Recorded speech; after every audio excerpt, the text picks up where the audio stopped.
Amém. Amém. Amor em qualquer língua de todos nós fluir. 1 Pedro 5, a partir do verso 1. Quero ler com vocês até o verso 3. Diz assim a primeira carta do apóstolo Pedro, capítulo 5, verso 1. Portanto, apelo para os presbíteros que há entre vocês, e o faço na qualidade de presbítero, como eles, e testemunha dos sofrimentos de Cristo, como alguém que participará da glória a ser revelada. Pastoreiem o rebanho de Deus, que está aos seus cuidados. Olhem por ele, não por obrigação, mas de livre vontade, como Deus quer. Não façam isso por ganância, mas com desejo de servir. Não hajam como dominadores dos que lhes foram confiados, mas como exemplos para o rebanho. Vamos orar? Deus, nós te pedimos que o Senhor continue abençoando essa celebração e alcance os nossos corações através da ação do seu Espírito com a sua palavra, para que ela frutifique dentro de nós, em nós e através de nós. É isso que nós te pedimos em nome de Jesus. Amém. Palavras do apóstolo Pedro, nosso irmão na fé, aos líderes da igreja, aos presbíteros e anciãos, mas eu acredito que é também uma palavra para cada uma e cada um seguidor de Jesus, para cada seguidor de Jesus. Porque eu não sei se vocês já ouviram falar desse tema que foi muito conhecido na Reforma Protestante, aquele evento histórico, né, onde a igreja protestou contra algumas coisas da instituição cristã que estavam acontecendo e operou-se uma reforma social e religiosa na igreja cristã. E eles disseram que cada ser humano, na verdade, cada ser humano que segue a Jesus, ele tem um sacerdócio universal. Um sacerdócio universal. O que isso significa? Que todos nós pastoreamos o rebanho de Deus, como diz o apóstolo Pedro. E a gente pode entender essa palavra sacerdote, por exemplo, do ponto de vista em que eu estou, ou do contexto em que eu me encontro. Porque eu sou um sacerdote religioso. Na minha declaração de imposto de renda está lá líder religioso, sacerdote. Porque além de cuidar de pessoas, eu cuido da máquina religiosa, da instituição. Mas você pode entender essa palavra sacerdote de uma outra maneira também, que é justamente a maneira dessas pessoas que fazem a mediação entre Deus e o outro. Não a mediação que um sacerdote do Antigo Testamento fazia através de sacrifícios, não a mesma mediação que Jesus faz entre nós e Deus, mas uma mediação em que nós nos tornamos a própria ação de Deus para o outro, através daquilo que o Senhor nos chamou a fazer. Como se nós fôssemos essas representações, ou essa representação de Deus que carrega várias vidas e se responsabiliza por elas. Esse é o significado desse sacerdócio universal. E nós precisamos assumir, vestir essa roupa de que nós somos esses sacerdotes que foram chamados para pastorear o rebanho de Deus. Então, nesse sentido, todos nós, seguidores e seguidoras de Jesus, somos sacerdotes. E a igreja é uma comunidade, por exemplo, que precisa dessas pessoas que cuidam. E para eu não ser tão específico, um pouco mais geral, e falar um pouco mais de maneira mais aberta, holística, a humanidade precisa de cuidado.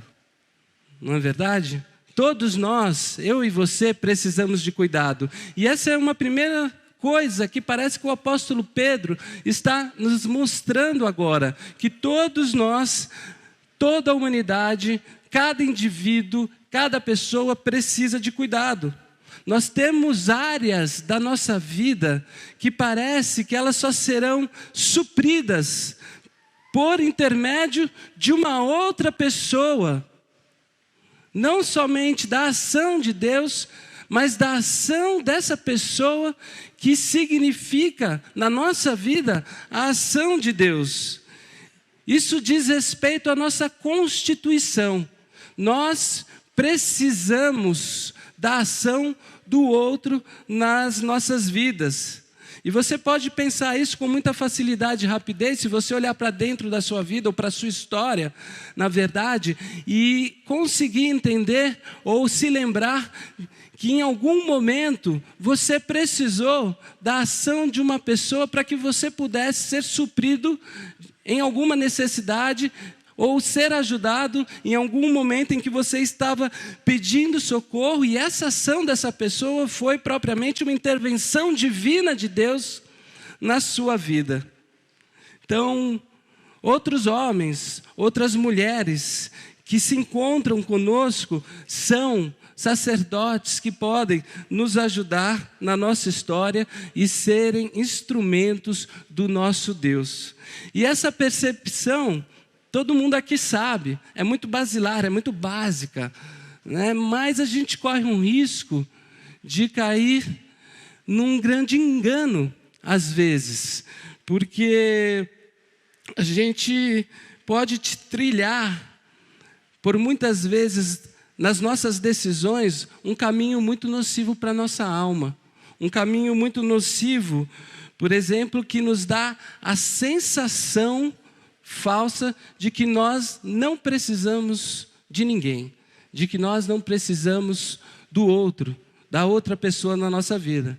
É engraçado, porque tem um lado muito interessante do nosso desenvolver humano, e quando a gente começa a caminhar e a perceber que a gente vai ganhando certa autonomia para fazer alguma coisa, por exemplo, que a gente não precisa mais das mãos que nos guiavam para a gente atravessar a rua, que a gente não precisa mais propriamente que a pessoa faça aquilo que a gente já aprendeu a fazer, mas que ela sempre fazia para a gente vai ganhando uma noção de autonomia, uma sensação de liberdade, e vai construindo a nossa caminhada a partir das nossas próprias decisões, pensando naquilo que a gente pode fazer pela gente mesmo. Pensa, por exemplo, na sua adolescência, sabe? Quando você se sentiu especial, só porque você aprendeu a ligar o fogão e fritar um ovo. Ou quando você foi a primeira vez no shopping center sozinho, mesmo que vigiado por câmeras e seguranças, você sentiu aquela sensação de liberdade, como se o mundo fosse seu agora. Então a gente sente essa sensação, e isso faz parte da emancipação, do crescimento humano. Esses momentos que parecem triviais para a gente hoje, nós adultos, parece um pouco bobo, né? Que a gente viveu na adolescência, eles foram importantes para que a gente ganhasse emancipação e certa autonomia. Mas há um efeito colateral muito nocivo nisso tudo, porque às vezes a gente vai avançando e na vida adulta, por conta dessa experiência de autonomia, por conta dessa sensação de liberdade, né, por conta dessas percepções de que a gente consegue fazer isso ou aquilo sozinho, a gente acaba caindo num buraco, numa armadilha, numa vala, que é de acreditar na mentira que a gente não precisa mais de ninguém para nada. Para nada. Isto é uma grande mentira, é um grande engodo, é uma grande armadilha. Na verdade, isso chega até a ser diabólico. Um filósofo francês, Jean-Paul Sartre, disse que o inferno são os outros. E uma vez eu vi uma paráfrase dessa frase dizendo que o inferno, na verdade, é o eu, cindido do outro, separado do outro. Porque o diabo, ele veio justamente para nos separar. É isso que significa a palavra diabolos, na verdade, no seu sentido etimológico. Separação. Separação. E a vida nessa terra já nos mostrou, talvez na minha e na sua história, de que a gente precisa do outro. que a gente não pode se enganar, porque não importa quantos anos você tenha, não importa o quanto você já tenha vivido, não importa em que lugar da sua existência vocacional você esteja, a vida com muita facilidade, ela nos mostra que em alguns momentos nós não conseguimos continuar sozinhos e nós não conseguimos avançar se não for a presença de um outro que pode nos estender a mão e nos ajudar. Não é verdade? Mas às vezes a gente só percebe isso da pior maneira possível. Há um jeito, obviamente, leve de se perceber isso. Mas geralmente a gente percebe isso da pior maneira possível. Numa ausência, num abandono, numa questão de saúde que a gente enfrenta e de repente a gente começa a entender da necessidade do outro na nossa vida. Às vezes um revés profissional, alguma coisa acontece e a gente então se dá conta de que a gente precisava de gente. De que a gente precisava, inclusive, daquela pessoa que a gente olhou no olho um dia e falou assim: eu nunca vou precisar de você. Não sei se vocês passaram por essa experiência. Porque a vida, para aqueles que pensam que ela é... Porque o mundo, na verdade, para aqueles que pensam que ele é plano, ele dá voltas. A gente diz aqui que o mundo capota, dá voltas. E, de repente, você numa situação de dependência, percebe que aquela pessoa a quem você disse que não precisaria mais dela é aquela que está estendendo a mão e às vezes te auxiliando no pior momento da sua vida. Então é básico. Eu sei que você sabe disso, eu sei disso, e a grande questão para a gente hoje é como que nós vamos cuidar então uns dos outros. Como que nós vamos cuidar uns dos outros aqui nessa comunidade? Como que nós vamos cuidar do rebanho de Deus, como diz o apóstolo Pedro na sua carta? Como que nós vamos cuidar dessas pessoas? Seja o rebanho de Deus, aquilo que você compreende, essa comunidade local, seja a comunidade de Jesus espalhada em toda a terra, ou seja toda a humanidade. Porque Jesus, quando ele vem para a terra, ele olha para os judeus e fala: são como ovelhas sem pastor. Depois ele sai do território judeu, olha para aqueles que não são judeus e fala: parece que eles não comem há tanto tempo e os alimenta. Então eu acho que a gente poderia ampliar a noção de rebanho e de ovelhas de Jesus para todo e qualquer ser humano. A possibilidade de ser cuidado e de ser cuidada por Jesus. E a grande questão para a gente é como é que a gente faz isso?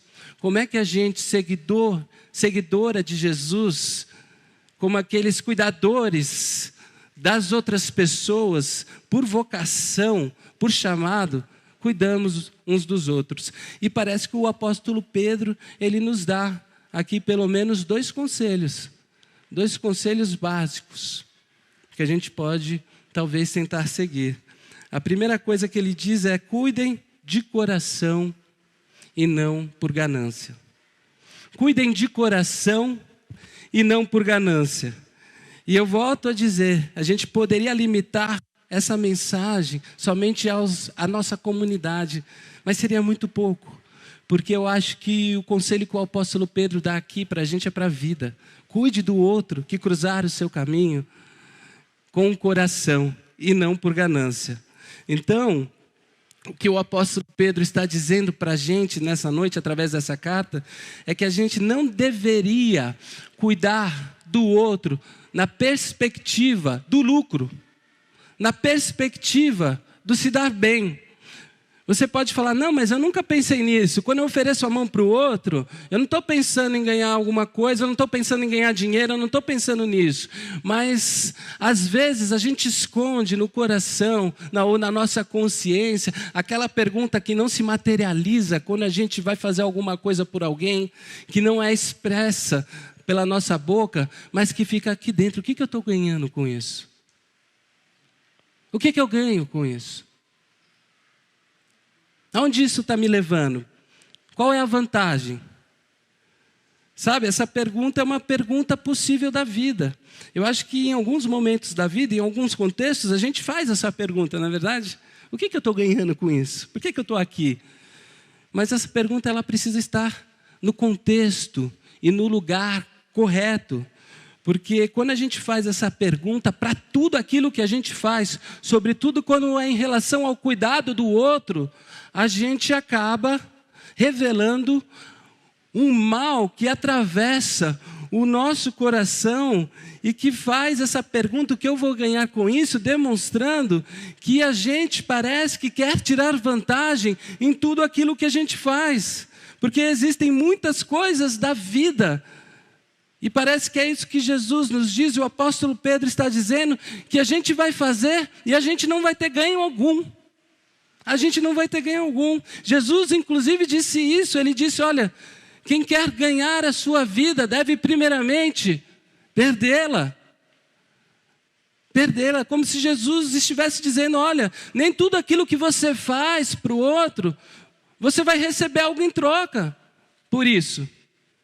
Não é porque você está se disponibilizando ao outro que você vai ser recompensado, pelo menos do jeito que você gostaria. Se vocês querem ganhar, saibam que essa jornada que eu chamei vocês para trilhar comigo, é uma jornada que às vezes a gente não ganha tanto. Talvez seja uma jornada, inclusive, de mais perdas do ponto de vista material e de alguns sucessos da sociedade do que ganhos. Algumas coisas na vida a gente não ganha. E eu não acho que Jesus está afastando a gente aqui dos nossos sonhos, dos nossos desejos, aquilo que a gente quer conquistar, aquilo que a gente quer realizar. Não, ele não está falando disso. Parece que o ponto de Jesus é um pouquinho mais complexo. Ele quer fazer com que a gente perceba que nessa vida nem sempre a gente ganha. É isso que Jesus quer que a gente entenda. Fazer a gente perceber que nem tudo aquilo que vai ocupar o nosso tempo, nem tudo aquilo que vai ocupar as nossas energias, nem tudo aquilo que vai ocupar as nossas riquezas materiais, nem tudo isso, ou tudo isso que a gente disponibilizar, isso tudo talvez não tenha um retorno do ponto de vista de sucesso financeiro ou material, ou vocacional que a gente esperava. Algumas coisas na nossa vida, dessa perspectiva material, nos trarão perda. Mas é verdade também que Jesus nos ensina que a maneira que a gente vai perdendo em alguma perspectiva, a nossa vida vai se abrindo para outra perspectiva e que vai fazendo a gente colocar sentido e valor na vida em outras coisas que não são tão supérfluas e passageiras como a gente pensa ou como a gente corre atrás. E aí nós vamos nos humanizando, nós vamos nos tornando indivíduos, pessoas diferentes. Eu não sei se você já passou por essa experiência de ter que perder seu tempo, ou perder um recurso financeiro, ou adiar um evento para atender uma pessoa. E de repente você, depois que passou por essa experiência, você diz assim, mesmo com todas as perdas que ficaram lá atrás, valeu a pena. Já passou por essa experiência? Por quê?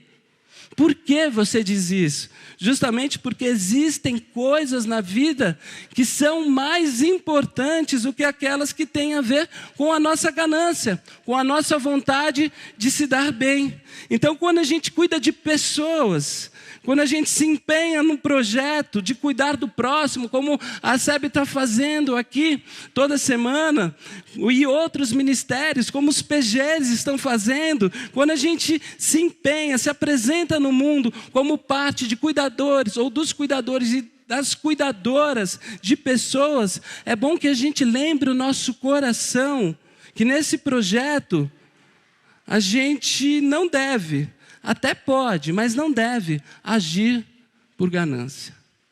É isso que o Pedro está dizendo. E é a possibilidade da gente crescer. é a possibilidade justamente da gente crescer como discípulo e discípula de Jesus, mas também um exercício para a gente humanizar a nossa existência, crescermos como indivíduos. Então, você que tem trilhado uma jornada e que pensa somente o que você vai ganhar com isso, eu digo para você, olhe por outra perspectiva. Olhe por outra perspectiva, não pela do lucro, mas justamente pelos olhos do Evangelho de Jesus e pela recomendação do apóstolo Pedro. Reconsidere algumas coisas na sua vida, porque das coisas mais importantes que existem na nossa história, das coisas mais importantes que existem, na verdade, na nossa existência, algumas não têm a ver com o resultado que vai aparecer na nossa conta bancária, que vai aparecer no nosso reconhecimento profissional, que vai acontecer em qualquer outra categoria, seja ela qual for. Cuidar de gente nos coloca justamente nesse lugar onde a gente percebe que, como disse Jesus, mais bem-aventurado é dar do que receber. Esse é o primeiro conselho que o apóstolo Pedro dá. Tem o segundo. Então, aquilo que você fizer pelo outro, não faça por ganância. Para de se perguntar o que é que eu ganho com isso. O apóstolo Paulo está dizendo. E a segunda coisa, que é muito basilar e básica também, é cuidem através dos exemplos. Cuidem através dos exemplos. Pastoreiem o rebanho de Deus, mas façam isso sendo um exemplo para as pessoas. Inclusive, a gente ouve muito isso fora da igreja, fora da religião, porque aqui está de novo um outro ponto que é para a vida. De pessoas dizendo, olha, se você quiser de fato impactar a vida de uma pessoa, se você quiser carregar, conduzir uma pessoa a determinado lugar, viva isso com ela, em vez de ficar falando e apontando onde ela deve chegar. Esse é o princípio que está nas Escrituras, mas que ultrapassa os muros das nossas instituições religiosas, porque isso é para a vida. E não existe a menor possibilidade de nós impactarmos verdadeiramente a vida de uma pessoa somente falando aquilo que elas devem fazer. Você pode pensar na configuração nuclear mais básica, a família. Os nossos filhos que convivem com a gente, eles aprendem não com aquilo que a gente fala, mas com aquilo que a gente faz. Não é verdade? É por isso que a ética do Antigo Testamento, está lá no Deuteronômio, diz assim, olha, ensina o seu filho, fale com ele, quando estiver andando, quando estiver na mesa, quando estiver caminhando, quando estiver cantando, quer dizer, fale com ele na vida. O sábio vai falar em Provérbios, ensina o seu filho no caminho em que deve andar. Ele não diz, ensine o seu filho o caminho. Ensine o seu filho no caminho, junto com ele, vivendo com ele, dando exemplos para ele. Por quê? Porque, meus irmãos e irmãs, a gente já sabe que a vida é uma escola. A vida é uma escola. E tudo que a gente aprende, tudo que a gente ensina, a gente aprende e ensina enquanto vive. Porque se as nossas lições podem ser as mais lindas, as pregações as mais tocantes, o nosso currículo o melhor, não é? As nossas apresentações as mais perfeitas, mas elas se transformarão em palavras vazias, ocas, se não tiverem ou se não forem sustentadas com o exemplo da nossa vida.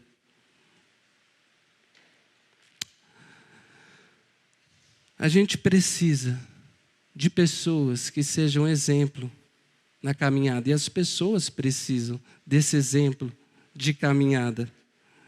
E ao dizer isso, eu não estou dizendo que você precisa ser ou demonstrar uma imagem de perfeição, porque há um problema, sobretudo no meio religioso, quando a gente fala disso, né? Que é de buscar uma certa perfeição ou uma certa imagem de perfeição para transmitir para o outro. Quando eu digo que a nossa responsabilidade é de conduzirmos pessoas através dos nossos exemplos, eu não estou dizendo que elas só aprenderão através de mim porque acham que eu sou perfeito. Não, na verdade, isso é uma grande confusão, porque é possível que você já tenha falado tipo de coisas assim, ou ouvido. Eu não gosto muito desse ambiente religioso, sabe? Porque as pessoas ali, elas se consideram perfeitas. Você já ouviu isso? Já ouviu? Eu gosto de Jesus, mas eu não gosto do fã-clube. Uma vez eu estava aconselhando um casal, ela era cristã e ele se dizia ateu. E eles pediram para eu fazer o casamento deles. Eu já contei, inclusive, essa história aqui. Eles eram de Floripa. E eu me lembro que eu falei, eu faço, mas eu quero fazer o aconselhamento. Ele se propôs a fazer. E eu conversando com ele, eu descobri que ele se dizia ateu por conta da relação que ele tinha com as pessoas da igreja. E a gente foi conversando, inclusive, sobre Deus. Que existe um Deus além daquilo que as pessoas da igreja demonstram sobre ele. E a gente terminou esse aconselhamento dizendo assim, com ele dizendo, na verdade, eu acho que eu acredito em Deus, eu só não gosto mesmo da igreja. Já melhorou. Mas você já ouviu esses tipos de fala? Por quê? Porque a gente cria uma ideia de que a gente precisa ser perfeito, e mesmo que a gente saiba que a gente não consegue ser perfeito, a gente faz um tipo de acordo tácito com a gente, escondido, em segredo, né? E eu olho para o Anthony e falo, eu sei que ele não é perfeito, mas vou considerá-lo como uma pessoa perfeita, e ele também. E a gente vai viver numa vida dúbia, porque acaba isso daqui, a gente vai para a nossa casa e fala, ufa, agora eu posso ser quem eu sou, não é verdade? Só que nesse lugar existencial que a gente cria dentro da religião, a gente só consegue chegar ou atrair as pessoas a dois lugares específicos: a antipatia e a hipocrisia. A antipatia do outro por você e você na hipocrisia. Porque nós não somos perfeitos. A perfeição não nos está disponível. E parece que quando a gente cria essa imagem de perfeição, esse ciclo, ele se retroalimenta. A gente vai fazendo esses acordos e vai fingindo. Mas nós não somos perfeitos. Nós não somos perfeitos. E nós não precisamos conduzir as pessoas para essa antipatia e também não precisamos viver nessa hipocrisia. O apóstolo Pedro diz, liderem pelo exemplo. Liderem pelo exemplo. Uma outra forma de dizer assim, tudo bem, aponte o dedo para o lugar onde você quer que as pessoas cheguem, mas também se esforce para chegar com seus pés que pisam no chão naquele lugar que você está apontando. E quando você caminhar ou tentar caminhar até ali, lembre-se também de que você não é perfeito, que você não precisa colocar essa roupa da perfeição. Eu preciso tentar chegar para onde eu aponto, mas eu preciso admitir ou trabalhar essa consciência de não perfeição. Tem um escritor uruguaio já falecido, Eduardo Galeano, que diz que a perfeição é um enfadonho. Na verdade, a perfeição seguirá sendo o destino enfadonho dos deuses. A perfeição continuará sendo o destino enfadonho dos deuses. Essa palavra pode chocar você que é cristão, porque a gente é monoteísta, né? E tem a palavrinha deuses. Mas vamos se ater à poesia, né? O que ele está dizendo? É que ser perfeito, ou tentar viver com essa imagem de perfeição, é muito enfadonho, é cansativo. Sabe quando a gente coloca essa capa de perfeição e tenta a todo momento se mostrar bonito, se mostrar humano, se mostrar sábio, mostrar que sabe de tudo, etc. Não. O apóstolo Pedro só está falando aqui, o bonito é a gente aceitar que nós somos seres humanos. Essa é a beleza da vida. É isso que a gente precisa aceitar. E quando a gente aceita isso, a gente tenta chegar onde a gente aponta, mas quando a gente não consegue, a gente erra, a gente fala, desculpa, errei, não consegui. E a gente tenta fazer o que é certo de novo. Se levanta porque tem a mão do outro, que é cuidador do rebanho de Deus, da humanidade, e começa novamente essa tentativa. Então a gente não precisa colocar a culpa no diabo quando a gente erra. A gente não precisa fazer igual o primeiro casal, né, os nossos pais, representando simbolicamente a humanidade, Adão e Eva, ou Adão que diz, foi a mulher que tu me destes. Quer dizer, ficar justificando os nossos erros, porque nós sabemos já que nós somos perfeitos e podemos errar. Porque se eu insistir nessa mentira de que sou perfeito, imagine como eu crio. Eu penso às vezes, o que eu crio, eu penso às vezes nas minhas filhas, por exemplo. Se eu erro com elas, e eu consigo sentar com elas, e falar com a Manu e com a Luísa, o papai errou, eu peço desculpas para vocês, eu acho que eu consigo mostrar muito mais claramente, apontar o lugar onde eu queria que elas chegassem, porque eu estou justamente com elas nesse caminho em que elas se encontram.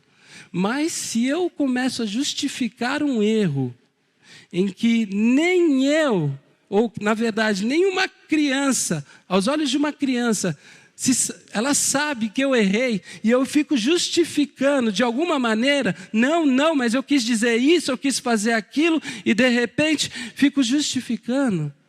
Para onde eu vou levar essas crianças? Para onde eu vou levar o outro? Para o lugar da antipatia e da hipocrisia, que é o mesmo lugar onde eu me encontro. Entende? Então, o apóstolo Pedro está aqui nessa noite dizendo para a gente, cuidem uns dos outros, porque ninguém pode viver sozinho, mas cuidem sem ganância, sem a questão, o que é que eu vou ganhar em troca? E cuidem sendo exemplos. E aí, a gente consegue entender o que nós somos de fato. Nós somos seres humanos plenos. O que é ser um ser humano pleno? É ser um ser humano que acerta e que erra, mas que ao mesmo tempo é chamado, como diz o apóstolo Paulo, lá na carta aos Coríntios, para sermos cartas vivas de Deus na humanidade. O que significa ser carta viva de Deus? Significa ser essa gente que proclama e testemunha do amor de Deus na vida do outro, que é enviado na vida do outro. Então, minha oração nessa noite são para as 3 coisas que eu disse, para a nossa comunidade, a partir de todos os projetos que a gente desenvolve, a partir de todos os desejos que estão no nosso coração. O primeiro é a gente entender e ter a consciência de que nós precisamos uns dos outros. Essa é uma verdade básica. Saia desse lugar do orgulho, dizendo que você, ou que diz para você que você é suficiente para você mesmo. Ninguém é suficiente. E a vida que você leva não basta para que você possa ter força suficiente para continuar até o final. Você não é suficiente. Saia também desse lugar de egoísmo, né? Dizendo assim, eu não tenho tempo para cuidar de ninguém. Não. Tente perder alguma coisa para ganhar na vida do outro. Eu tenho certeza que isso vai dar sentido e vai significar muito mais a sua vida. 2, cuidar do outro sem ganância.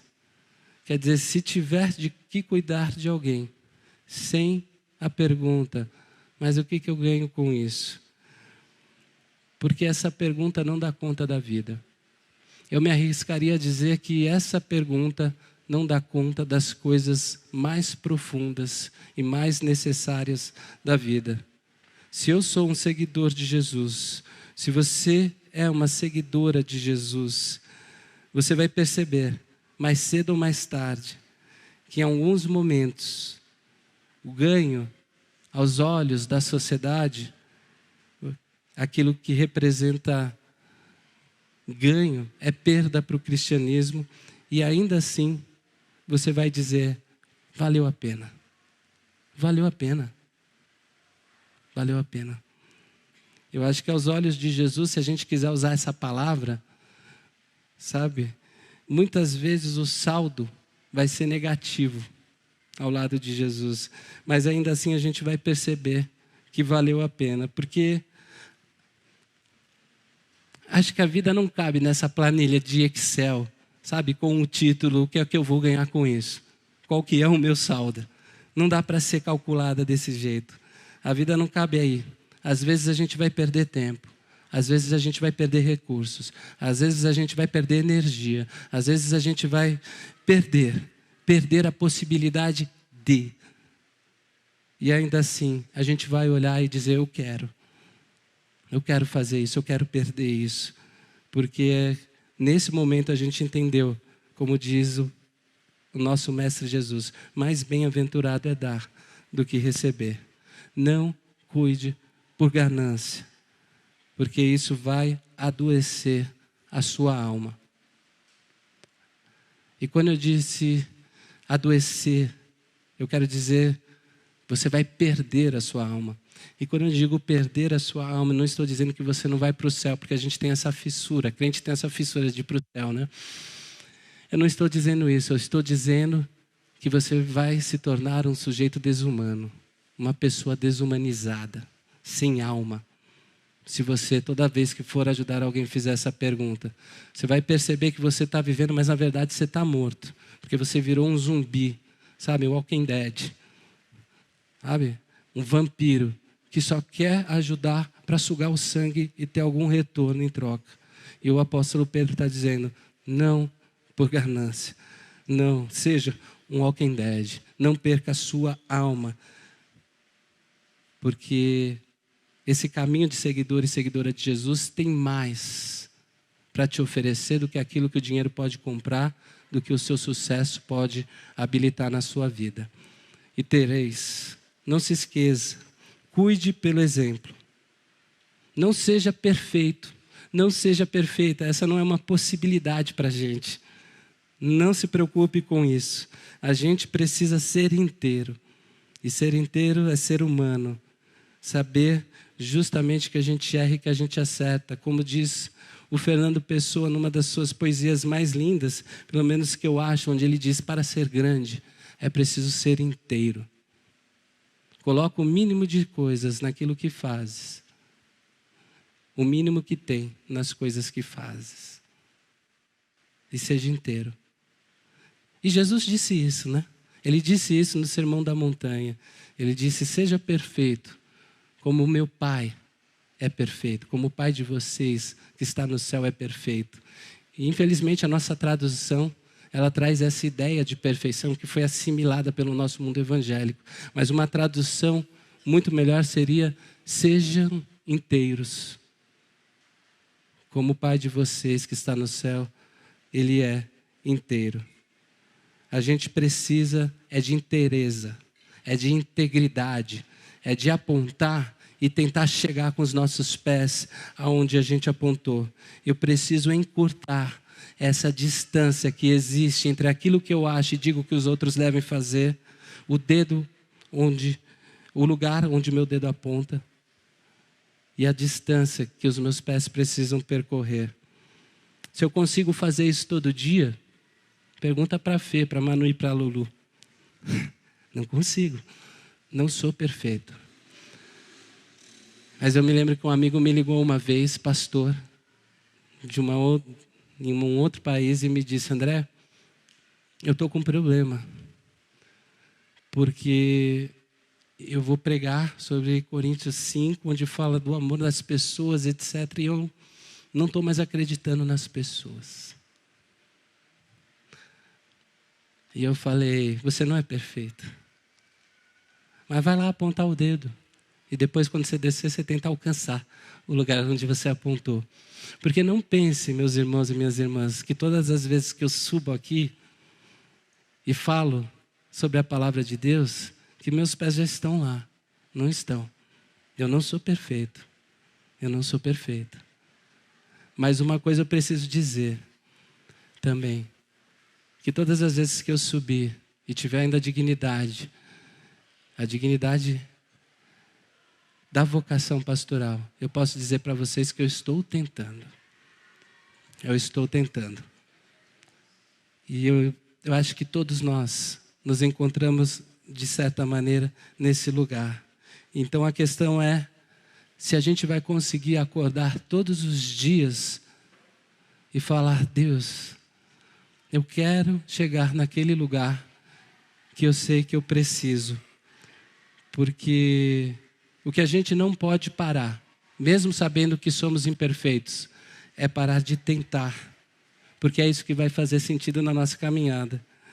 E quando a gente admite esse lugar de distância entre a perfeição e aquilo que nós somos, seres humanos inteiros, eu acho que mais possibilidade nós damos ao outro de se aproximar da gente e quebrar a antipatia, para que a gente possa ser cuidado, para que a gente possa cuidar e para que a gente possa aprender uns com os outros. Porque a jornada é essa, sabe? Tentar é o máximo que a gente pode fazer. O resto é com Jesus.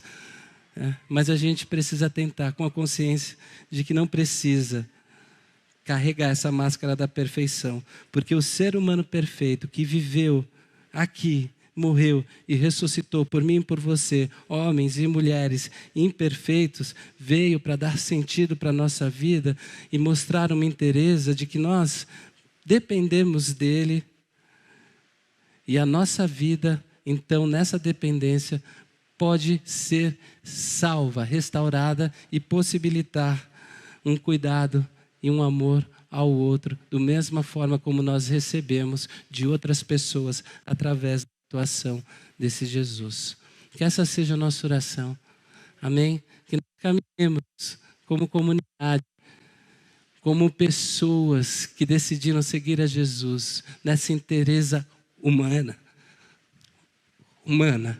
tentando fazer com que nossos pés que pisam no chão alcancem, na realidade da vida, o horizonte que a gente aponta e que foi nos mostrado por Deus, sem ganância, no caminho como exemplo e com a consciência de que nós não somos ilhas isoladas, mas que nós dependemos uns dos outros. Amém.